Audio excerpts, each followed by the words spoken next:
Dear friends and VPs, మీ అందరికీ ఒక గొప్ప శుభవార్త. మన దేశ సరిహద్దుల్లో గలాటాలు చిలికి చిలికి గాలివానైనట్టు యుద్ధంగా మారబోతున్నదట.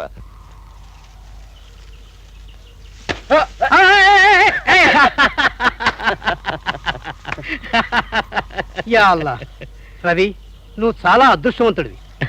ఈ క్షణంలో అల్లా నిన్ను చల్లగా చూశాడు. లేకపోతే అక్బర్, నన్ను ఎప్పుడూ కాపాడేది మీ అల్లా కాదు, మా రాముడు కాదు, వీడి జీసస్ కాదు, మరో మా అన్నయ్య భారత్. ధర్మం తప్పని ఆయన ఆశీర్వాదమే ఎల్లప్పుడూ నా వెన్ను కాచి ఉంటుంది.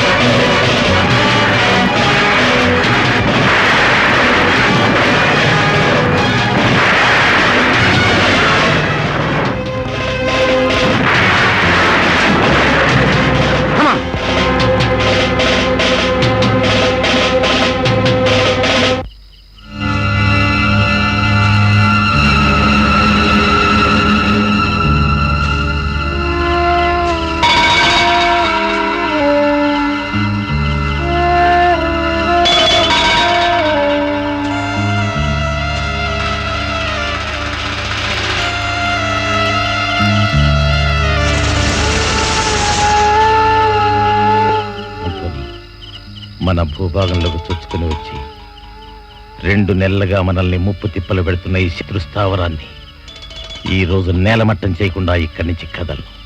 రవి, శత్రువులు 100 మంది దాకా ఉంటారు. మరి మనం అందరం పోగా మిగిలింది 5గురు. భారత యుద్ధంలో పాండవులు 5గురే, కౌరవులు 100 మంది. ఏమైంది? జయం మనదే. జాగ్రత్తగా చప్పుడు కాకుండా ఈ స్థావరాన్ని చుట్టుముట్టండి. ఆ దొరగొట్టేద్దాం.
అందరు రండి.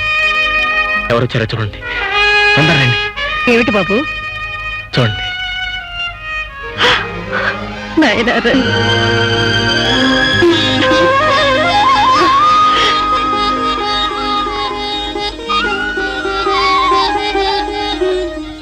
తమ్ముడు. అన్నయ్య అమ్మా. అమ్మా. అన్నయ్య ఏరా తమ్ముడు. అన్నయ్య మీ గురించి నేను ఏదేదో ఊహించుకుంటూ వచ్చాను, కానీ ఇక్కడ పరిస్థితి చూసిన తర్వాత నాకు చాలా ఆనందంగా ఉంది.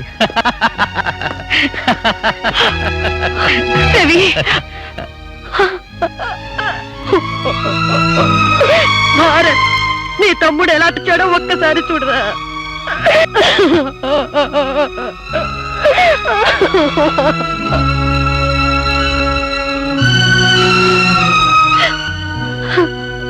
బాధపడకమ్మా, కన్న తల్లివి. నీ సేవకు దూరమైన ఈ దేశమాత సేవకి ఈ చేతిని అర్పణంగా వదిలేసి వచ్చాను.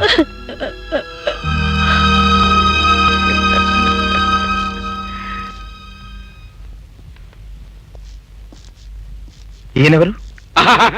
నేను చెప్తాను.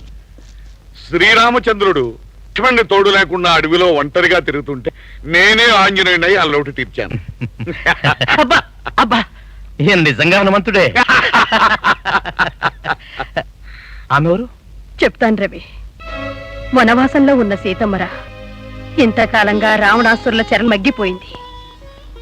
ఇప్పుడు మీ అన్నయ్య రాముడై ఈమెను విడిపించుకుని ఇంటికి తీసుకొచ్చాడు. మరి ఆశ?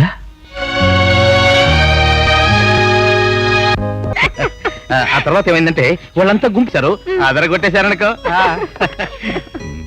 ఒరే పెట్రా, ఆకలి అవుతుంది, టిఫిన్ పెట్టమ్మా. ఒక్క నిమిషం, మీ అన్నయ్య ఎవరో పెద్దవాళ్ళు పిలిచాట, వాళ్ళు రాగానే కలుస్తాను.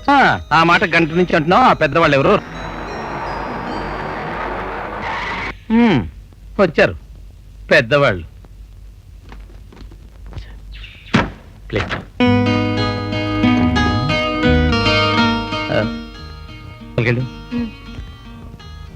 వీళ్ళెవరో నిజంగా పెద్దవాళ్లే. అమ్మా, నీ కొడుకుని చూస్తుంటే నాకు చాలా చాలా అనుమతిస్తున్నాయి. అన్నయ్య చేసే వ్యాపారం ఏంటి? ఒరే పిచ్చి పిచ్చిగా వాక్కు.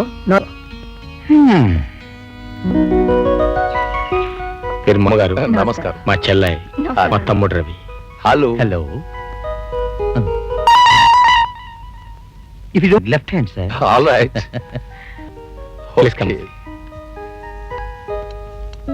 భారత్, ఇప్పుడు రాబోయే ఎలక్షన్ లో మనం గెలవడం, గవర్నమెంట్ చేయడం కూడా ఖాయమయ్యా. అప్పుడే ఏర్పాట్లు కూడా జరిగిపోతున్నాయి. ఇప్పుడిప్పుడే నిప్పు కూడా రాసుకుంటాం సార్. కొద్ది రోజుల్లోనే భగ్గుమని మండిపోవడం కూడా ఖాయం. సార్, నాకు నిజంగానే మండిపోతుంది. వాట్? ఏమిటి మీరు అనేది? చూడండి సార్ ఈ పేపర్. ప్రజలు క్షేమంగా ఉండాలని దేశం కోసం మేము శత్రువులతో పోరాడి చేతులు కాళ్ళు పోగొట్టుకున్నాం. కానీ అసలు సిసలైన శత్రువులు ఇక్కడే ఉన్నారు. అక్కడ కాదు సార్, అక్కడ కాదు, ఇక్కడ. ఈ పేరు నిత్య జీవితావసర వస్తువుల్ని దాచిపెట్టి ప్రజలు మలమల మార్చేస్తున్న ఈ వ్యాపారస్తులు అసలు మనుషులే కాదు, వాళ్లే నిజమైన దేశద్రోహులు, శత్రువులు. అదే ఎందుకన్నా ఎక్కడ పడతావు? నిజం చెప్పడానికి నేను ఎప్పుడూ భయపడ.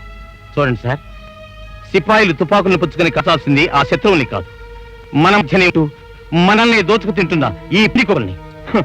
నాకే గనక పవర్ ఉంటే చంద్రగన్ పుచ్చుకొని ఈ చీడపులందరినీ పేల్చి పారేసేవాడిని, అదరగొట్టేసేవాడిని. రవి, భారత్, మేము సార్. Bharat, very sorry. తమ్ముడు మిలిటరీ ఆఫీసర్, ఒక తమ్ముడు ఆఫీసర్. మరి నువ్వు? ప్లీజ్ రవి, నువ్వు చేసింది ఏం బాగలేదు. ఏమిటి పేపర్ చదవడం, అందులో ఉన్న విషయాలు చెప్పడం తప్ప? ఏం కదా, సమాజంలో 1,00,000 తప్పులు జరుగుతుంది. వాటన్నిటిని విమర్శించడం నీ ఒక్కడికే తెలుసు అనుకుంటున్నావా? ఒకప్పుడు అదే నీ హక్కుగా నాకన్నా మాట్లాడి. సరేలే, మొత్తం భారతదేశంలోనే ప్రథముడుగా ఎంఏలో గోల్డ్ మెడల్ తీసుకున్న విజ్ఞాని, చరిత్ర పుటల్ని కింద నుంచి పైకి తిరగవేసిన మహాజ్ఞానివి. బ్రతుకు తెరుపు ఉద్యోగం ఒక మార్గం కాదుకున్నావన్నయ్య. అందుకు ఉన్న డిగ్రీ చించేసి ఏ డిగ్రీ లేకుండానే కోటీశ్వరుడు అయిపోయావన్నమాట. ఒక్క సంవత్సరం తిరిగేసరికి ఈ ఊళ్ళో కల్లా పెద్ద ధనవంతులు అయ్యావన్నమాట. ఆనాడు కొండిత నువ్వు చెప్పిన వాక్యాలు విని నా జీవితాన్ని మార్చుకుని ఈ చేతిని పోగొట్టుకున్నా. ఆ మాటలు నువ్వు మర్చిపోయినా నాకింకా గుర్తున్నాయి. జీవించలేక పెంచిన తండ్రిని కంటికి రెప్పలా కాపాడే దేన్ని తిట్టుకుంటూ దేశద్రోహిగా మారి ఎవరికి ఆదేశాన్ని దోచుకు తినాలనుకుంటారు నీలాంటి నీచుడు నాకు తమ్ముడు కాదురా ఆగర్ శత్రువు.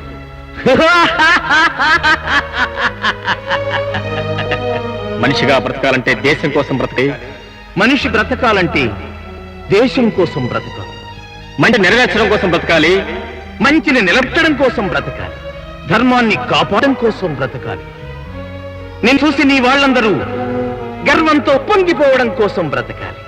అంతేగా ఇప్పుడు నువ్వు ఎన్నుకున్న విధానం ఉందే, దీనికంటే ఈ కొండ మీద నుంచి దూకితడం మేలు. నీ చావుతో అన్ని సమస్యలు పరిష్కారం అవుతాయి. నువ్వు చస్తే ఒక్కడంటే ఒక్కడు ఏడ్చేవాడు ఉండడు. That's all.